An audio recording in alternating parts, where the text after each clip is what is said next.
നമുക്ക് പാറയൊന്ന് കിടന്നു നോക്കിയാലേ. അയ്യോ അയ്യോ, ഒരു രക്ഷയില്ലാത്ത ഫീൽ കേട്ടാ.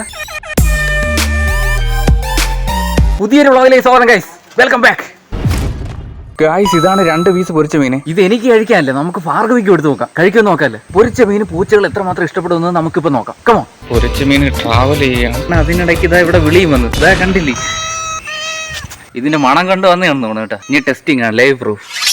ഇതാ നീ കഴിക്കുന്നത് എന്റെ പൊന്നോ, കൊടയാണ്.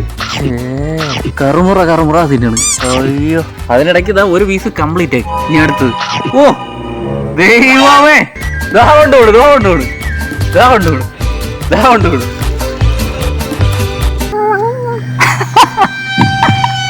കലിപ്പായി. Bye bye. ഇനിയോ? ഓ, എല്ലാം കഴിഞ്ഞ് നിക്കണം. നിപ്പ് കണ്ട, ഈ ഇല മാത്രം മിച്ചം. ഇനിയില്ല, തീന്ന്. പൂച്ചയ്ക്ക് പൊരിച്ച മീൻ കൊടുത്ത പെട്ടെന്ന് തിന്നൊന്നും എനിക്കറിഞ്ഞൂടെ. ഭാർഗവിക്ക് പൊരിച്ച മീൻ കൊടുത്ത 2 മിനിറ്റ് പോലും വേണ്ട, പെട്ടെന്ന് തിന്ന് തീർക്കും. That is Bhargavi. 1 and only piece. നമുക്കൊരു സ്ഥലം വരെ പോവാം ഗൈസ്. എവിടെയെന്ന് അറിയാമോ? ആ സർപ്രൈസ്. വാ.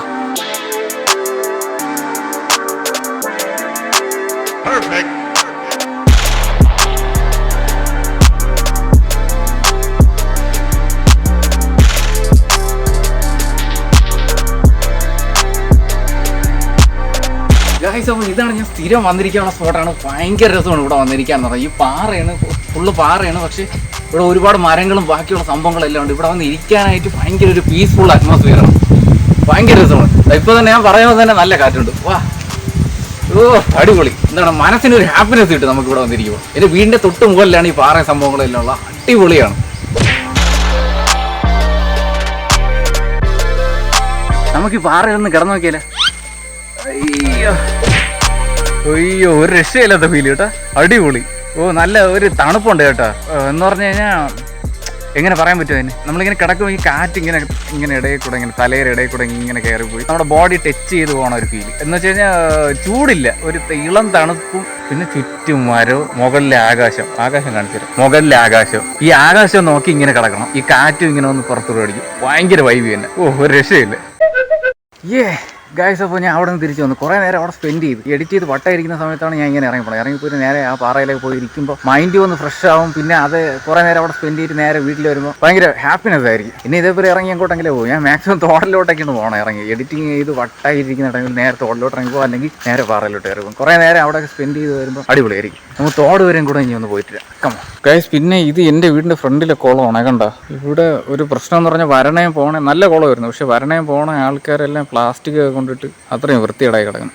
ഇതൊക്കെ എന്തോ സംഭവം എന്ന് ദൈവത്തിന് തന്നെ അറിയാം. കുറേ സംഭവങ്ങളുണ്ട്. ഇതാ കണ്ടില്ലേ, ഇത്രയും ടോട്ടല് കുളം മൊത്തം പ്ലാസ്റ്റിക് കൊണ്ട് നിറഞ്ഞിരിക്കുകയാണ്. കുറേ ആമയൊക്കെ ഇതിനകത്ത് കാണണം. കുറേ നാളുകൾക്ക് മുമ്പ് ഇവിടെ കുഴിച്ച് കുളമൊക്കെ ആയതാണ്. കുറേ വർഷങ്ങളായി. കണ്ടില്ലേ, ഇവിടെ ഫുള്ള് ഇതാണ്ട് എന്തോ ഒരു പഴയ, ഇവിടെ കണ്ട ഒരു പഴയ പൊട്ടിയ ഹെൽമെറ്റ്, കുപ്പികൾ ഫുള്ള് നിറഞ്ഞു. ഇതിനെ അടുത്തൊക്കെ താമസിക്കുന്നവർക്ക് മാക്സിമം എന്തെങ്കിലുമൊക്കെ പറ്റും. കാരണം എന്ന് പറഞ്ഞാൽ ഈ അത്രയും അഴുക്കേ ഉള്ളൂ. അപ്പോൾ ഇതൊക്കെ റെസ്പോൺസിബിൾ ആയിട്ടുള്ള ആൾക്കാർ ചെയ്യേണ്ടതാണ്. ചെയ്ത് ഇതൊക്കെ ഒന്ന് ക്ലീനാക്കി വന്നു കഴിഞ്ഞ് കഴിഞ്ഞാൽ നാടിനും നല്ലത്, സമൂഹത്തിനും നല്ലത് അല്ലേ. ഇനി നേരെ വീണ്ടും തിരിച്ച് വീട്ടിലോട്ട് പോകാം. കുറച്ച് ദൂരമേ ഉള്ളൂ. നിങ്ങൾ കണ്ടിട്ടുള്ളതിനെ, ഒരുപാട് വീഡിയോയിൽ നിങ്ങൾ കണ്ടിട്ടുള്ളതിനെ നടന്നു പോകാന്നുള്ള ഒരു ചെറിയൊരു വരമ്പാണ്. അതിൽ കൂടെയാണ് ഞാൻ നടന്നു പോകണം. കാണിച്ചു തരാം. ഈ വരമ്പിൽ കൂടെയാണ് ഞാൻ നടന്നു പോകണം. ഇതാണ് വീട്ടിലേക്കുള്ള വഴി. ഗായ്സ്, ഇനി സ്പെസിഫിക് ആയിട്ടുള്ള ഒരു കാര്യം എനിക്ക് പറയാനുണ്ട്. ഞാൻ ഇതുവരെ എക്സ്പീരിയൻസ് ചെയ്തതിൽ 1 of the ബെസ്റ്റ് സംഭവത്തിനെ കുറിച്ചാണ് പറയാൻ പോകുന്നത്. അത് വീട്ടിൽ ചെന്നിട്ട് പറയാൻ. ഓക്കെ, കുറച്ച് ദൂരം നടന്നു പോകണം. ഞാൻ പറയാൻ പോകുന്ന കാര്യം പറയാം ഗായ്സ്. ഇതിന്റെ പേഴ്സണൽ ആയിട്ടുള്ള എക്സ്പീരിയൻസ് ആണ് ഷെയർ ചെയ്യാൻ പോകുന്നത്. എന്താണ്, not a review, only experience. നിങ്ങൾ ആരെങ്കിലും കില്ല് മൂവി കണ്ടായിരുന്ന? നിങ്ങളിൽ പലരും ഈ മൂവി കണ്ടിട്ടുണ്ടായിരിക്കും. പക്ഷെ ഞാൻ ഇന്നലെയാണ് ഈ മൂവി കണ്ടത്. എന്റെ ദൈവമേ, എന്തൊരു പാടം ഇത്. Top class making. ഒരു ഇൻട്രൊഡക്ഷൻ ക്യാരക്ടർ സീനിൽ നിന്ന് തുടങ്ങി വളരെ കാമായിട്ട് പോയിട്ട് ഒരു ഷിഫ്റ്റ് അങ്ങ് തുടങ്ങിയാണ്. പിന്നെ അവിടുന്ന് തുടങ്ങുന്ന ത്രില്ലിങ് സിനിമയുടെ ക്ലൈമാക്സ് വരെ ഉണ്ട്. എന്റെ ദൈവം, അടിയെന്ന് പറഞ്ഞു കഴിഞ്ഞാൽ അല്ല എന്ന് വെച്ചാൽ നമുക്ക് തന്നെ ആ ഒരു വില്ലന്റെ ഒരു ഇത് തോന്നുമ്പോൾ പിടിച്ചിടിക്കാവുന്ന ആ ലെവല് സംഭവം. അത്രയും കിട്ടിയില്ലേ ഒരു ഇമ്പാക്ട്. നമ്മൾ എന്താണ്, ഒരു പ്രേക്ഷകൻ എന്നുള്ള നിലയിൽ നമ്മുടെ ഉള്ളിലോട്ട് അടിച്ച് കയറി തരും. 2 പേരാണ് തുടക്കത്തിൽ കാണിക്കുന്നത്. NSG കമാൻഡോ ആയിട്ടുള്ള 2 പേരാണ് തുടക്കത്തിൽ കാണിക്കുന്നത്. അവരുടെ ഒരു ലൈറ്റ് ആയിട്ടുള്ള ഒരു ലൈഫ് സ്റ്റൈലും കാര്യങ്ങളൊക്കെ ലൈറ്റ് ആയിട്ട് മാത്രം കാണിക്കുന്നു. അത് എന്തിനാണെന്നുള്ള പ്രേക്ഷകന് പറഞ്ഞു കൊടുത്തിട്ട് നേരെ ഒരു പ്രത്യേക ഒരു ചലഞ്ചിലോട്ട് കൊണ്ടുവന്നിടുകയാണ്. അവിടുന്ന് തുടങ്ങുന്ന ഒരു ഷിഫ്റ്റ് ആണ്. ഒരു രക്ഷയില്ല. ഈ ഇടയ്ക്ക് ഞാൻ കണ്ടതിൽ ഏറ്റവും ത്രില്ലടിച്ച പടമാണിത്. ഓരോ സീൻസ് നമ്മളെ മൈൻഡിൽ ഇരിക്കും. ഇതിൽ മെയിൻ ആയിട്ടുള്ള ഹീറോ പുതുമുഖമാണെന്ന് തോന്നുന്നു. അങ്ങനെ വേറെ സിനിമയിലൊന്നും ഞാൻ കണ്ടിട്ടില്ല. ഹീറോയിന് അതേപോലെ പുതുമുഖമാണെന്ന് തോന്നുന്നു. ബാക്കി ഒരു വില്ലൻ ഉണ്ട്. അത് നമ്മളെ വ്ളോഗ് ഒക്കെ ചെയ്യുന്ന ഫുഡ് വ്ളോഗ് ഒക്കെ ചെയ്യുന്ന ഒരു പുള്ളിയുണ്ട്. പേരെന്താണ്, ആശിഷ് വിദ്യാർത്ഥി എന്നാണ് തോന്നുന്നത്. നമ്മളെ ഗില്ലിയിലെ പോലീസുകാരനായിട്ടൊക്കെ വരുന്നത്. പിന്നെ നമ്മളെ CID മ്യൂസിയം മറ്റേ മീശയില്ലാത്ത പോലീസ്, ആ പുള്ളി. അയ്യോ, പുള്ളിയുടെ ആക്ടിങ് ഒരു രക്ഷയില്ല ഗൈസ്, അടിപൊളിയാണ്. പക്ഷെ ഇതിലൊരു കട്ടവില്ല, അതിന് മുകളിൽ നിൽക്കുന്ന ഒരു റിയലിസ്റ്റിക് കട്ടവില്ല, പക്ക സൈക്കോ ആയിട്ടുള്ള ഒരു വില്ലുണ്ട്.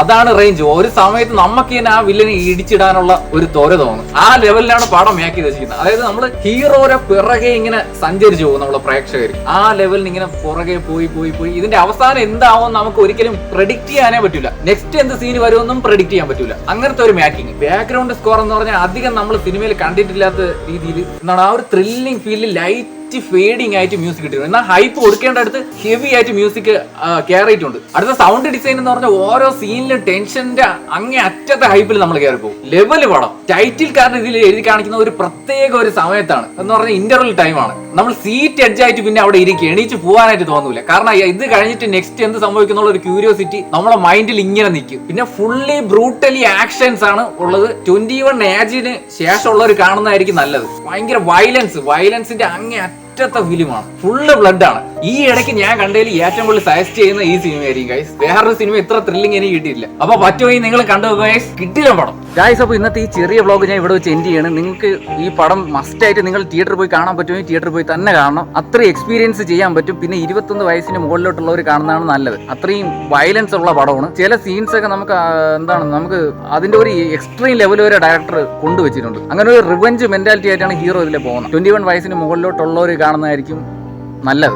ഓക്കെ, അപ്പോൾ അത്രയും മതി. അപ്പോൾ ഇന്നത്തെ വ്ളോഗ് ഇവിടെ വെച്ച് എൻഡ് ചെയ്യാം ഗൈസ്. അപ്പോൾ വീഡിയോ ഇഷ്ടപ്പെട്ട് കഴിഞ്ഞാൽ ലൈക്ക് ചെയ്യുക, ഷെയർ ചെയ്യുക, കമന്റ് ചെയ്യുക, ചാനൽ മറക്കാതെ സബ്സ്ക്രൈബ് ചെയ്യുക. പുതിയൊരു വീഡിയോയിൽ കാണാം. ബൈ.